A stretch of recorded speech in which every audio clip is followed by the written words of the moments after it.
दोस्तों वैसे तो एक पौधे में बहुत ही सारे भाग होते हैं, जैसे जड़, तना, पत्ती, फूल। लेकिन किसी भी पौधे का फल उसका बहुत ही इम्पॉर्टेंट भाग होता है और फल हम लोग खा के आनंदित भी होते हैं। लेकिन दोस्तों फल एक ऐसा भाग होता है जो पौधे में लैंगिक जनन यानी सेक्सुअल रिप्रोडक्शन करने के बाद उसका जो फूल होता है वही फल बनने का काम करता है। अर्थात फूल का जो ओवरी यानी अंडाशय होता है वही बाद में कन्वर्ट होकर के फल का निर्माण करता है। तो इस तरह से देखा जाए तो फल फूल के ओवरी से प्रोड्यूस होता है और लगभग हर फलों में किसी न किसी तरीके से बीज यानी सीड भी पाए जाते हैं और ये सीड ही अगले जनरेशन को प्रोड्यूस करने का काम करते हैं। तो दोस्तों आज के इस वीडियो में हम लोग इसी सीड यानी बीज के बारे में चर्चा करेंगे और यह जानेंगे कि ये कितने प्रकार के होते हैं। तो चलिए सबसे पहले जानते हैं टाइप्स ऑफ सीड यानी बीज के प्रकार। दोस्तों बीज को कई तरह से विभाजित किया जा सकता है। जैसे सबसे पहला प्रकार है बेस्ड ऑन नंबर ऑफ कॉटिलेडनस यानी बीजों में उपस्थित बीज पत्रों की संख्या के आधार पर, और दूसरा तरीका है based on presence of endosperm यानी बीज में उपस्थित भ्रूणपोष की उपस्थिति के आधार पर। तो इस तरह से बीजों को इन दो प्रकार से बांटा जा सकता है। तो चलिए जानते हैं सबसे पहले बेस्ड ऑन नंबर ऑफ कॉटिलेडनस यानी बीज पत्रों की संख्या के आधार पर बीजों के प्रकार।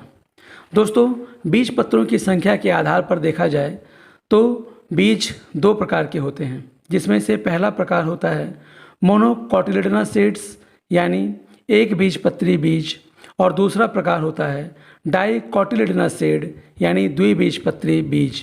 तो इस तरह से बीज पत्रों की संख्या के आधार पर बीज पत्र दो प्रकार के होते हैं, मोनोकॉटिलेडनस सीड्स और डाइकॉटिलेडनस सीड। तो चलिए जानते हैं सबसे पहले मोनोकॉटिलेडनस सीड्स यानी एक बीजपत्री बीज क्या होते हैं। दोस्तों ऐसे बीज जिसमें केवल एक ही बीज पत्र यानी कॉटिलेडनस उपस्थित होता है उन्हें एक बीजपत्री बीज कहा जाता है, जैसे धान, गेहूँ, मक्का आदि। अर्थात ये ऐसे बीज होते हैं जिनमें बीज पत्रों को देखा जाए तो वो बीज पत्र केवल एक ही उपस्थित होता है और इस आधार पे इन बीजों को एक बीजपत्री बीज कहा जाता है। और जैसा आपने एग्जाम्पल में जाना, धान, गेहूँ, मक्का आदि बहुत सारे ऐसे बीज होते हैं जो कि एक बीजपत्री होते हैं।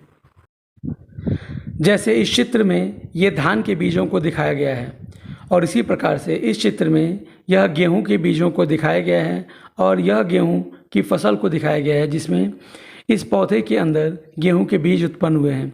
इसी प्रकार से मक्का भी एक बीजपत्री बीज का उदाहरण है। एक बीजपत्री बीजों के बाद अब जानते हैं डाइकॉटिलेडनस सीड यानी द्विबीजपत्री बीज। दोस्तों ऐसे बीज जिसमें दो बीज पत्र उपस्थित होते हैं उन्हें द्विबीजपत्री बीज कहा जाता है, जैसे चना, आम, सूर्यमुखी आदि। अर्थात ऐसे बीज ये होते हैं जिनमें दो दो बीज पत्र उपस्थित होते हैं। जैसे इस वीडियो में आम के फलों को दिखाया गया है, इन आम के फलों के अंदर आम का बीज उपस्थित होता है और आम का बीज एक ऐसा बीज होता है जिसमें कि दो दो बीज पत्र उपस्थित होते हैं और इस तरह से आम का पौधा एक द्विबीजपत्री बीज होता है। दोस्तों द्विबीजपत्री बीज अगर आपको देखना हो तो इस आम के बीज को अगर हम बोएंगे और बोने के बाद यदि नया पौधा उगते हुए दिखाई दे रहा है तो हम ये पाएंगे कि वो उसका बीज दो भागों में बट जाता है और दोनों भाग के बटने के बाद उसमें से एक नया पौधा निकलता है। तो जो दोनों भाग बटे होते हैं वही उसके बीज पत्र होते हैं। ठीक इसी प्रकार से यह सूर्यमुखी के पौधों को दिखाया जा रहा है। सूर्यमुखी भी एक ऐसा पौधा है जो द्विबीजपत्री होता है। इसके अलावा बहुत सारे ऐसे पौधे हैं जो द्विबीजपत्री होते हैं, जैसे चना, मटर, मूंग, अरहर। जैसे कि ये चने के बीजों को दिखाया गया है तो चना भी एक प्रकार का द्विबीजपत्री बीज होता है, क्योंकि इसके भी जब नए पौधे उगते हैं तो ये दो बीज पत्रों में बढ़ जाता है। इसी प्रकार से जितने भी दाल कुल के पौधे होते हैं, जैसे चना, मूंग, उड़द, बीन, राजमा आदि ये कुछ ऐसे बीजों के उदाहरण हैं जो द्विबीजपत्री होते हैं और इनके बीज जब उगते हैं यानी नए पौधे का अंकुरण होता है तो इसके बीजपत्र 2 भागों में बढ़ जाते हैं। दोस्तों, एक बीजपत्री और द्विबीजपत्री बीजों को समझने के लिए इन 2 चित्रों को ध्यान से समझिए। इसमें पहले चित्रों में यह दिखाया गया है कि इसमें 2 कोटिलेडोनस यानी 2 बीजपत्र उपस्थित हैं और ये दोनों बीजपत्र जब ये पौधा उगता है तो इसको उगते हुए पौधे को यानी नन्हे पौधे को पोषण देने का काम करते हैं। तो ऐसे बीज जिसमें 2 बीजपत्र होते हैं उन्हें द्विबीजपत्री बीज कहा जाता है। इसी प्रकार से दूसरे सीड यानी कॉर्न सीड में यह दिखाया गया है कि इसमें केवल सिंगल कोटिलेडोनस यानी केवल एक ही बीजपत्र उपस्थित है और इस वजह से इसमें एक बीजपत्र होने के कारण ही ऐसे बीजों को एक बीजपत्री बीज कहा जाता है। तो चलिए अब जानते हैं दूसरे तरह से बीजों को कैसे बांटा गया है। दोस्तों, यह तरीका है based on presence of endosperm यानी भ्रूणपोष की उपस्थिति के आधार पर। दोस्तों, भ्रूणपोष की उपस्थिति के आधार पर बीजों को 2 भागों में बांटा जा सकता है, जिसमें से पहला प्रकार होता है एंडोस्पर्मिक सीड यानी भ्रूणपोषी बीज और दूसरा तरीका होता है नॉन एंडोस्पर्मिक सीड यानी अभ्रूणपोषी बीज। तो दोस्तों, इस प्रकार से भ्रूणपोष की उपस्थिति के आधार पर कुल 2 प्रकार के बीज होते हैं, एंडोस्पर्मिक सीड और नॉन एंडोस्पर्मिक सीड। तो चलिए सबसे पहले जानते हैं एंडोस्पर्मिक सीड, जिसको एल्ब्यूमिना सीड भी कहा जाता है और इनको हिंदी में भ्रूणपोषी बीज कहा जाता है। दोस्तों, इस प्रकार के बीजों में भ्रूणपोष यानी एंडोस्पर्म उपस्थित होता है और भ्रूण को पोषण देने का काम करता रहता है। तो ऐसे बीजों को भ्रूणपोषी बीज कहते हैं, जिसका एग्जाम्पल है धान, गेहूँ, मक्का आदि। दोस्तों, भ्रूणपोषी बीज से तात्पर्य हमको यह समझना चाहिए कि इसमें बीजपत्र का काम एंडोस्पर्म करता है, क्योंकि एंडोस्पर्म का ही काम होता है उस भ्रूण को पोषण देने का काम, और ये एंडोस्पर्म उस सीड को यानी भ्रूण को पोषण देने का काम करता रहता है। तो इस प्रकार से यदि किसी भी बीज में भ्रूणपोष उपस्थित हो तो ऐसे बीजों को भ्रूणपोषी बीज या एंडोस्पर्मिक सीड कहा जाता है। जैसे कि यह चित्र एक मक्के के बीज का है और इसमें मक्के के बीजों को दिखाया गया है। इसमें मक्के के एक बीज में आपको पीले रंग से एंडोस्पर्म को दिखाया गया है और उसमें एक इम्ब्रो को भी दिखाया गया है।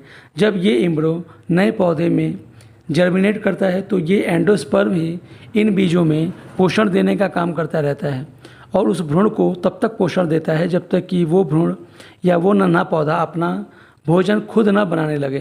तो इसलिए ही ऐसे पौधों को एंडोस्पर्मिक सीड कहा जाता है। जैसे कि आप इस वीडियो में देख रहे हैं, यह गेहूं के पौधों को दिखाया गया है। ये भी एक एंडोस्पर्मिक सीड के उदाहरण हैं। और एंडोस्पर्मिक सीड गेहूं इसलिए होता है क्योंकि गेहूं के बीजों में भी भ्रूणपोष उपस्थित होता है और वो अंकुरित पौधे को पोषण देने का काम करता रहता है। तो इसलिए गेहूं भी एक एंडोस्पर्मिक सीड का उदाहरण है।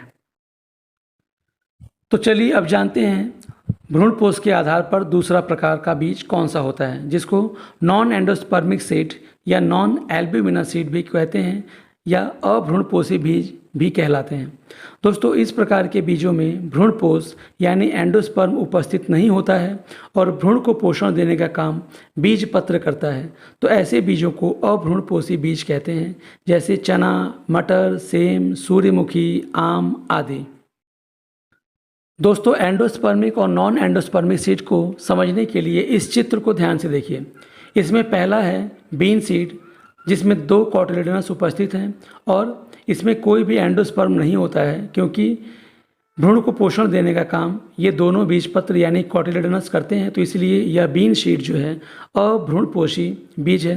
लेकिन दूसरा जो कॉर्न सीड का एग्जाम्पल दिखाया गया है, ये एक भ्रूणपोषी यानी एंडोस्पर्मिक सीड का एग्जाम्पल है, क्योंकि इसमें एंडोस्पर्म उपस्थित होता है और यही एंडोस्पर्म जर्मिनेटेड प्लांट्स यानी भ्रूण को पोषण देता रहता है। तो इस प्रकार से कॉर्न सीड एक एंडोस्पर्मिक सीड का उदाहरण है। जैसे कि इस वीडियो में यह सूर्यमुखी के पौधों को दिखाया गया है और सूर्यमुखी का पौधा भी एक ऐसा पौधा होता है जिसके बीज नॉन एंडोस्पर्मिक होते हैं, क्योंकि इसमें एंडोस्पर्म अनुपस्थित होता है। इसी प्रकार से सूर्यमुखी के अलावा आम के पौधों के बीज यानी आम के फलों के अंदर जो बीज उपस्थित होते हैं वो भी नॉन एंडोस्पर्मिक सीड होते हैं, क्योंकि इनमें भी कोई भी एंडोस्पर्म उपस्थित नहीं होता है और उस भ्रूण को पोषण देने का काम कॉटिलेडोनस यानी बीजपत्र करते हैं। तो इस प्रकार से आम के पौधों में भी कोई एंडोस्पर्म नहीं होता है, इसलिए यह सीड एक नॉन एंडोस्पर्मिक सीड का उदाहरण है। तो इस प्रकार से देखा जाए तो बहुत सारे पौधों में नॉन एंडोस्पर्मिक सीड होते हैं और कुछ पौधों में एंडोस्पर्मिक सीड भी होते हैं। तो इस प्रकार से बीज नॉन एंडोस्पर्मिक और एंडोस्पर्मिक दोनों हो सकते हैं। तो चलिए अब जान लेते हैं एंडोस्पर्मिक सीड और नॉन एंडोस्पर्मिक सीड में अंतर। दोस्तों, in endospermic seed endosperm is present but in non endospermic seed endosperm is absent, यानी एंडोस्पर्मिक सीड में एंडोस्पर्म होता है लेकिन नॉन एंडोस्पर्मिक सीड में एंडोस्पर्म एब्सेंट होता है। इसी तरह से food is not stored in cotyledons in endospermic seed but food is stored in cotyledons, यानी एंडोस्पर्मिक सीड में फूड कॉटिलेडोनस में स्टोर्ड नहीं हो पाता है लेकिन नॉन एंडोस्पर्मिक सीड में फूड कॉटिलेडोनस में स्टोर्ड होता है। इसी तरह से the cotyledons are thin and papery in endospermic seed but the cotyledons are thick and fleshy in non endospermic seed. इसी तरह से perisperm does not develop from nucleus in endospermic seed but perisperm develops from nucleus in non endospermic seed. Suspensor haustoria do not substitute the endosperm but Suspenser hostera substitute the endosperm in non-endospermic seed.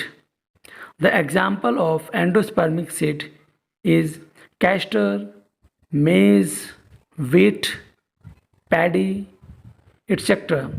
But the example of non-endospermic seeds are pea, bean, cucurbita, sunflower, mango, pulses, etc.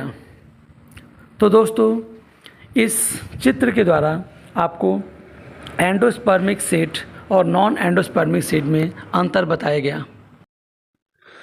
तो दोस्तों, हमें उम्मीद है आज के इस video में बताया गया टाइप्स ऑफ सीड यानी बीजों के प्रकार आपको ज़रूर अच्छा लगा होगा और यह नॉलेजफुल वीडियो आपको ज़रूर पसंद आया होगा।